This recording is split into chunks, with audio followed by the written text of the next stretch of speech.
ప్రచండదేవ్ను ఇలా స్వేచ్ఛగా వదిలేయడానికి వీల్లేదు. ఎవరో ఒకరు బాధ్యత తీసుకోవాల్సి ఉంటుంది.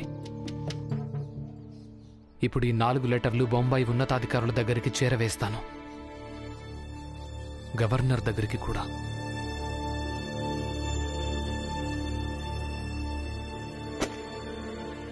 జనాలు నీళ్లు కూడా పట్టుకునివ్వడం లేదు.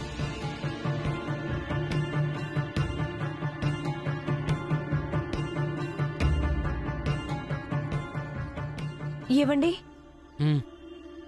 మంజుల వదిన ఒకసారి నాకేం చెప్పిందంటే, ఒకవేళ పెద్ద జాతి ఆడవాళ్ళలాగా చీర కట్టుకుని నేను బావి దగ్గరికెళ్తే నీళ్లు పట్టుకోకుండా ఎవరు ఆపరంట.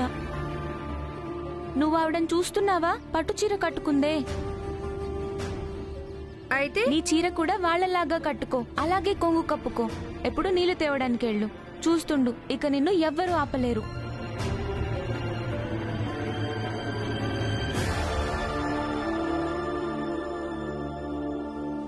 నేనేమనుకున్నానంటే, నేను కూడా పెద్ద జాతి వాళ్ళలాగా చీర కట్టుకొని నీళ్లు తీసుకొస్తాను. ఒకవేళ మీకెలాంటి అభ్యంతరం? రమా,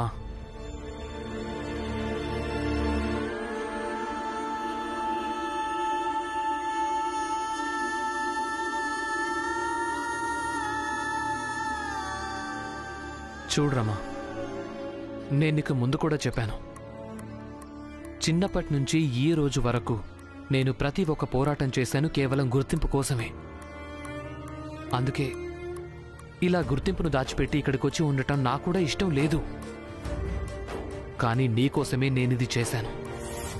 ఇక నువ్విప్పుడు ఏమంటున్నావంటే, పెద్ద జాతి వాళ్లలాగా చీర కట్టుకుని నీళ్లకెళతావు అని. అది నాకెలా నచ్చుతుంది చెప్పు? ఇక గుర్తింపు కోసం పోరాటం అంటే కేవలం నా ఒక్కడి గుర్తింపు కోసమే కాదు కదా. మన జాతిలోని ప్రతి ఒక్క వ్యక్తి గుర్తింపు కోసం పోరాటం అవుతుంది, వాళ్ల గౌరవం కోసం పోరాటం అవుతుంది. ఒకవేళ మనమే గుర్తింపు మార్చుకుని నీళ్లు తేవడానికి వెళితే ఇక మన జాతి కోసం ఎవరు పోరాడతారు? ఇప్పుడు నువ్వే చెప్పురామా, పెద్ద జాతి వాళ్లలాగా చీరలు కట్టుకుని నీకు నీళ్లు తేవడానికి వెళ్లాలనుందా? లేదు.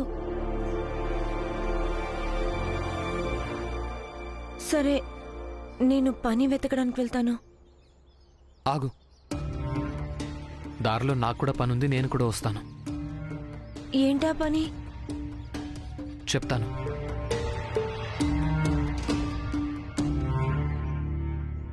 అన్నా, ఈ రామ్జీ ఉన్నాడు కదా, విచిత్రమైన కొడుకుని కన్నాడు. ఒక్క భీమ్రావు కారణంగానే మనందరం రోడ్డున పడిపోయాం. పని, వ్యాపారం అంతా నాశనం. అయినా వీళ్ళందరికీ ఈ విషయం అర్థం కాదులే. ఆ భీమ్రావు ఒక్క చిటికలోనే అందరినీ ఇల్లు లేని వాని చేశాడు. ఈ విషయంలో ఆ భీమ్రావుని శపించండి. అలాగే మీరందరూ మీ తలరాతను నిందించుకోండి. అసలు మీ వీధిలో ఈ భీమ్రావు అనేవాడు ఎందుకున్నాడని.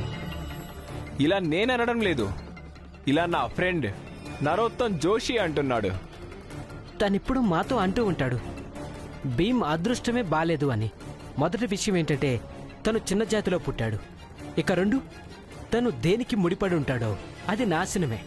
ఎలా అంటే మీ అందరి జీవితాలతో తను ముడిపడున్నాడు. ఇక మీ అందరి జీవితాలు నాశనమే. నాశనం? అవును, మీరన్నది నిజమే. మీ అందరి నాశనం ఖచ్చితంగా ఖాయమే అయ్యుంటుంది. అలాగే మీ జోషి గారిది కూడా. అర్థం కాలేదా? ఎందుకంటే మీరందరూ నా తమ్ముడు భీమ్తో ఎంతగా ముడిపడ్డారంటే మేం ముడిపడానంతగా.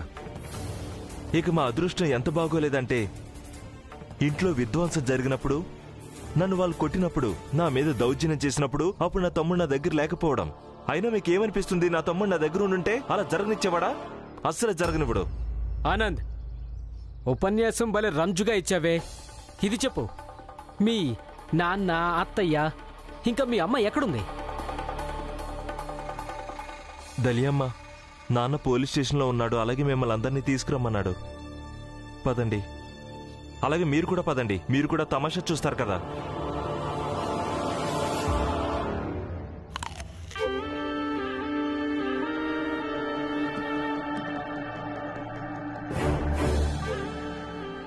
ప్రచండదేవ్ గారు,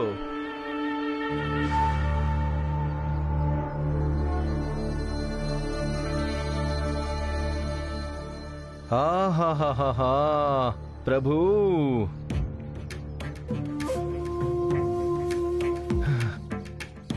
ప్రచండదేవ్ గారు,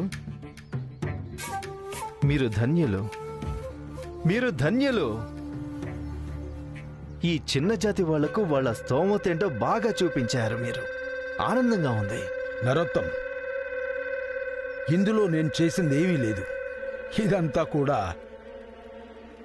నా భార్యకున్న స్తోమతే చేసింది. అందుకే ధన్యవాదాలు. నువ్వు మీ వదినకు చెప్పు. ఇది కూడా మంచిదే.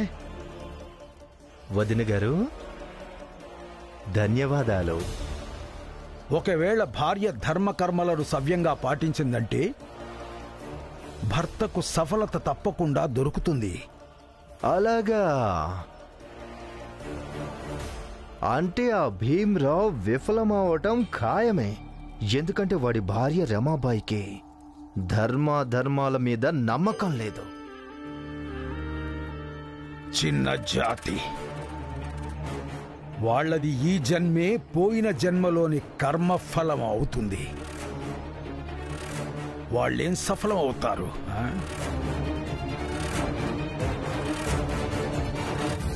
అంటే మీరంతా ఏం కోరుకుంటున్నారు? నేను ప్రచండదేవి దగ్గరికి వెళ్తే తన మనుషులు మా పోలీసుల మీద దౌర్జన్యం చేయాలనా? అసలు మీరేమంటున్నారు? మీరు పోలీసులు, మీ చేతిలో చట్టం ఉంది. ఇది మీ బాధ్యత అవుతుంది. మీరు మాకు రక్షణ కల్పించడం. అయ్యో రామ్జీ, మా పోలీసులు కూడా యూనిఫామ్లో ఉన్న మనుషులే. మాకు కూడా మా కుటుంబాలుంటాయి. మీరేం కోరుకుంటున్నారు? మీ అందరిలాగే ఆ ప్రచండదేవ్ మా కుటుంబ సభ్యులను కూడా ఇంట్లో నుంచి బయటికి గెంటేసి రోడ్డు మీద పడేయాలనా? అసలు మీరేమంటున్నారు? ఒకవేళ అధికారులే ఇలా మాట్లాడితే ఇక మేము రక్షణ కోసం ఎవరి మీద ఆధారపడాలి? నాన్న, భీమ్ ఎప్పుడు చెప్తుంటాడు, ఒకవేళ ఎవరైనా ప్రభుత్వ అధికారి మన మాట నమ్మకుంటే లేదా వినకుంటే తనకంటే పెద్ద అధికారి దగ్గరికి వెళ్ళి వాళ్ళపై కంప్లైంట్ ఇవ్వడం మంచిదని. ఇక పదండి వెళ్దాం, వెళ్ళి ఈయన మీద కంప్లైంట్ ఇద్దాం. విషయం ఏంటంటే భీమ్రావు చాలా మంచి మంచి మాటలు చెప్తాడు.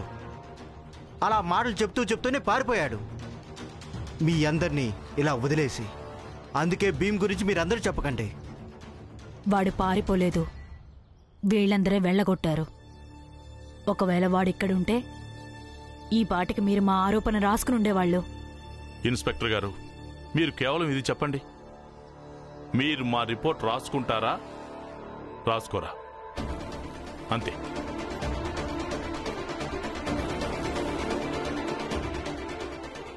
సరే, రాయించండి. కానీ ప్రచండదేవ్ మా చట్టం మాట ఎంత వింటాడో, అలాగే తన పేరు ఎక్కడి దాకా ఉందో అది మీరు కలలో కూడా ఊహించలేరు. నరోత్తన్ చెప్పింది నిజమే. ఈ రామ్జీని బంధించక తప్పదు. ఎందుకంటే ఒకవేళ వీడిలాగే బయట గంతులేస్తూ ఉంటే భీమ్ బలహీనపడలేడు.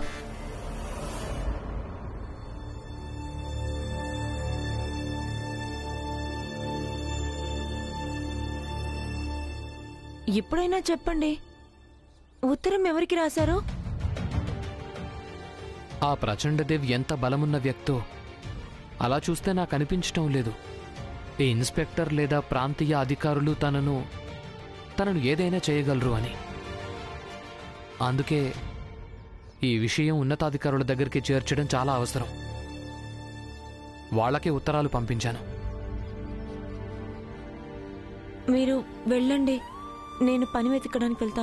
పద, నేను కూడా నీ వెంట వస్తాను. నేను కూడా ఏదో ఒక పని వెతుకోవాలిగా. మీరు కొన్ని రోజులుగా చదువు మీద దృష్టి పెట్టడం లేదు. మిగిలిన పనులన్నీ చేస్తున్నారు, కానీ చదువు మీద ధ్యాస లేదు. ఇక మీ భార్యగా నేను అది సహించలేను. వెళ్ళండి, వెళ్ళి చదువుకోండి. నేను పని చేయడానికి వెళ్తాను. అలాగే పని చేసి ఇల్లు కూడా గడుపుకోగలను. మీ చదువుకై ఖర్చు కూడా భరించగలను. మీరు కేవలం చదవాలంతే. రమా, భీమ్ చదువుకయ్యే ఖర్చు సంగతి నువ్వు వదిలిపెట్టు. అంటే నాకేం అర్థం కాలేదు గురువుగారు. భీమ్, ఈరోజు రాత్రి మీరిద్దరూ నాతో పాటు నాసిక్ రావాలి. నాసిక్లో ఒక మంచి వ్యక్తి ఉన్నాడు. తనకు కూడా చదువు మీద ఎనలేని ప్రేమ ఉంది. ఇక నీలాంటి తెలివైన విద్యార్థులకు ఆయన ఆర్థిక సహాయం కూడా చేస్తుంటాడు. ఒకవేళ నువ్వు ఉత్తీర్ణుడవైతే నీ చదువుకయ్యే ఖర్చు మొత్తం ఆయన భరిస్తాడు.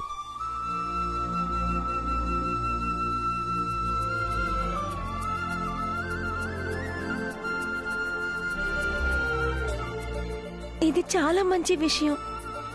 ఈయన్ని తీసుకెళ్ళండి. ఈయన చదువుకి మార్గం ఏర్పాటైతే మిగిలిన విషయాలన్నీ నేను చూసుకుంటాను. చూడు భీం, ఈరోజు రాత్రి సిద్ధంగా ఉండాలి. నాసిక్కి మనం ఈరోజు రాత్రి రైలు బండిలో వెళదాం. సరే, అలాగే గురువుగారు. వస్తాను.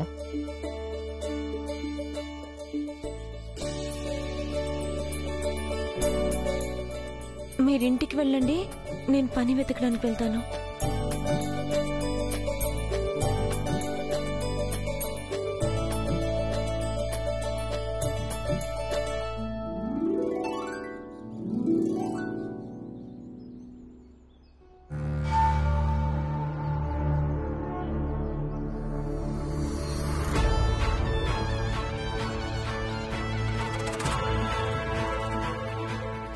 ఈ అవకాశం బాగుంది. ఈ రామ్జీ ఇప్పుడు ఒక్కడే వెళ్తున్నాడు. వీన్ని పట్టుకోవడం అవసరం.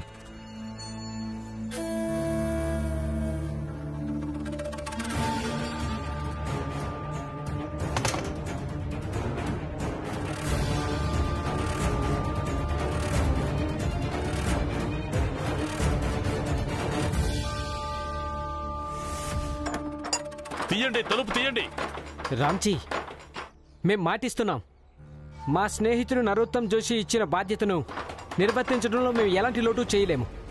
నువ్వు ఇలాగే లోపలే ఉండు. మేము బయట ఆట సవ్యంగా ఆడుకోవచ్చు. తీయండి, తలుపు తీయండి. ఇక మేము వెళ్తున్నాం. నీ కొడుకుని ప్రచండ దేవు చేతుల్లో జాగ్రత్తగా ఇరికించడానికి.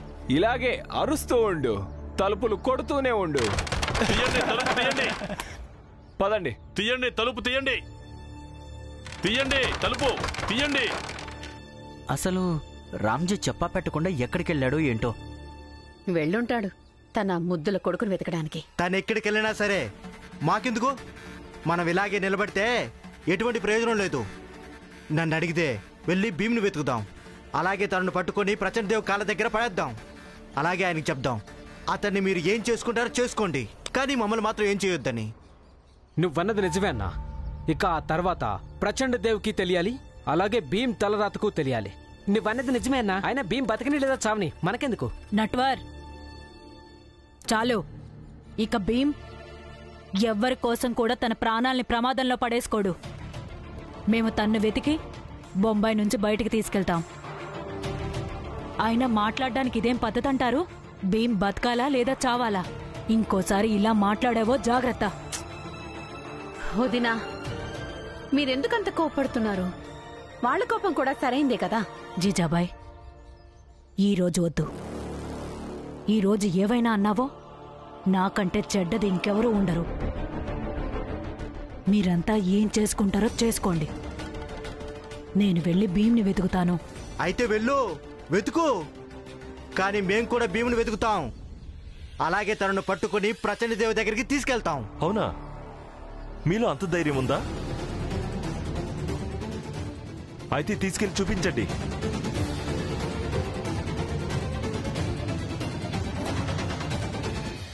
పదండి అత్తయ్య.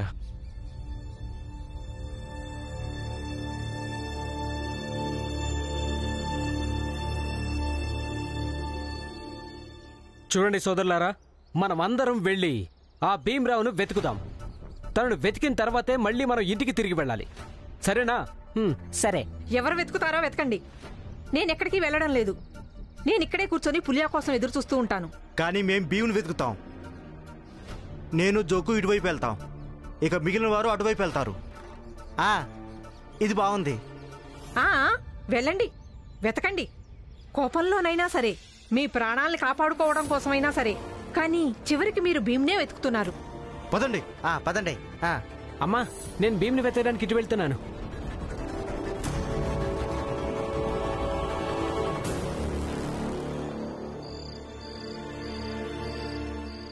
భీమ్, భీమ్, భీమ్, భీమ్, భీమ్! భీమ్! అత్తయ్య, రమ ఎక్కడ పనిచేస్తుందో అక్కడికి వెళ్ళి చూడడం మంచిది. బహుశా ఏమైనా తెలుస్తుందేమో. సరే, పదండి అక్కడికే వెళ్దాం.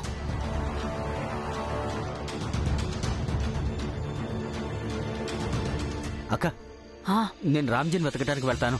పొద్దుననంగా వెళ్ళాడు, ఎక్కడికి వెళ్ళాడో ఏంటో. నేను ఇటువైపు చూస్తాను. సరే. అత్తయ్య జాగ్రత్త. భీమ్! భీమ్!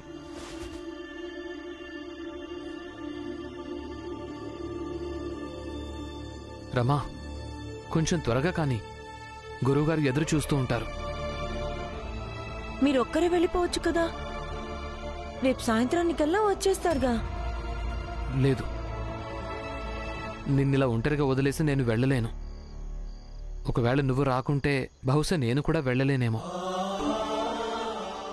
మీరు చాలా మొండివారు, మాటే వినరుగా. నేను వినను. ఇక త్వరగా పద.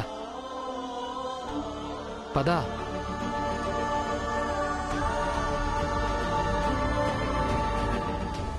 చూడండి పిన్ని, భీమ్ ఇంకా రమ ఎక్కడున్నారో మీకు ఏమాత్రం సమాచారం తెలిసినా మాకు చెప్పండి. మేం పొద్దునుంచి వాళ్ళ కోసమే వెతుకుతున్నాం. దయ చూపించండి. మేం భీమ్ ఇంకా రమా కోసం వెతుకుతున్నాం, కానీ దొరకడం లేదు. మేమంతా చాలా కంగారు పడుతున్నాం. దయచేసి మీరు మాకు చెప్తారా? ఈ రోజు రాత్రి రైలు బండిలో భీమ్ ఇంకా రమ తమ గురువుతో పాటు నాసిక్ వెళ్తున్నారు. అక్కడెవరో ఉన్నారట. తను భీమ్తో పరీక్ష రాయించుకొని ఆర్థిక సహాయం చేస్తాడట. వాళ్ళు ఇంట్లో నుంచి బయలుదేరి ఉంటారు. ఇక మీకు వాళ్ళు ఎల్లుండే కలుస్తారు. ధన్యవాదాలు పిన్ని, మనస్ఫూర్తిగా ధన్యవాదాలు. అత్తయ్య, మనం స్టేషన్కి వెళ్దాం. అక్కడి నుంచి భీమిని తీసుకుని వెళ్ళిపోతాం. అవును, పద. ఓ, స్టేషన్ కా? నేను నరోత్తమ్ జోషికి చెప్పి తీరాలి. గురువుగారు వచ్చేశారు. అరే రండి, త్వరగా రండి, తొందరగా. పద పద. పదండి. జనార్దన్, జోకు, భీమ్రావు స్టేషన్కి వెళ్ళాడు. వాడితో పాటు వాడి కుటుంబ సభ్యులు కూడా స్టేషన్కే వెళ్ళారు. ఈ భీమ్ చాలా తెలివైన వాళ్ళ ఉన్నాడు. కానీ బాబుగారు, మీరేం ఆందోళన పడకండి. మేముండగా ఆ భీమ్ ఎక్కడికి పారిపోలేడు. అన్నా, మనం అందరినీ తీసుకుని స్టేషన్కి వెళ్దాం. ఇది బాగుంది. అందరితో పాటు వెళ్ళి అక్కడ పట్టుకుందాం. అలాగే నేరుగా మళ్ళీ ఇంటికి తీసుకువెళ్తాం. వెళ్ళండి. ఆ భీమ్రావుని పట్టుకొని వాడింటికి లాక్కుంటూ తీసుకురండి. వెళ్ళండి.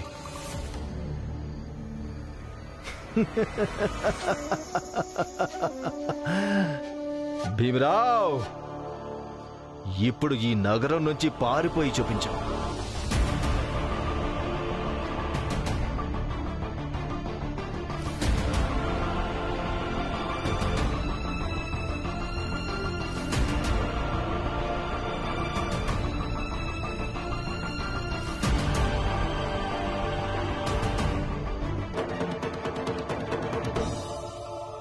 భీమ్రావ్, ఆగు! ఆగు భీమ్రావ్, ఎక్కడికి వెళ్తావు? ఆగు! ఆగు భీమ్రావ్, ఎక్కడికి వెళ్ళిపోతున్నావు? ఆగు! వీళ్ళేంటి ఇక్కడ? భీమ్, నువ్వు మాతో పాటు ఇంటికి పదా. లేదు, ఈయన అక్కడికి రారు. అలా ఎలా రాడో చూస్తాం. చూడండి సోదరులారా, మనం భీమ్ని పట్టుకొని ఇప్పటికిప్పటికే ఇంటికి తీసుకెళ్తాం. భీమా ఇంటికి మళ్ళీ తిరిగి రాడు.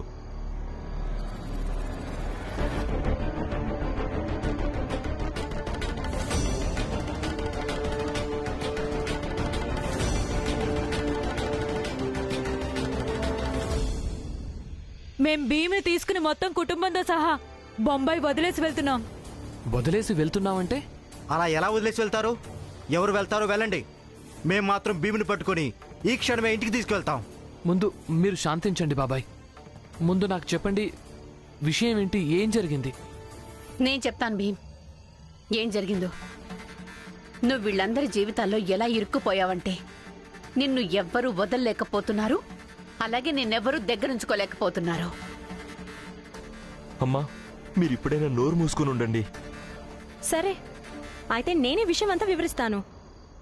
భీమ్రావ్,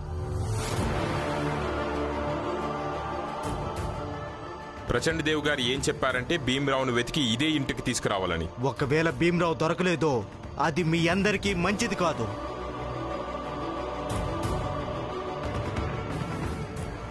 ఇక మీరంతా వెళ్ళండి. వెళ్ళి ఆ భీమ్రావును వెతికి పట్టుకురండి. అన్నట్టు వినండి, వాడు మీకు దొరికితేనే తిరిగి రావాలి, లేదంటే మళ్ళీ తిరిగి ఇంటికి రాకూడదు. భీమ్రావు లేకుంటే మీ అందరికీ మీ ఇళ్ళు కూడా ఉండవు.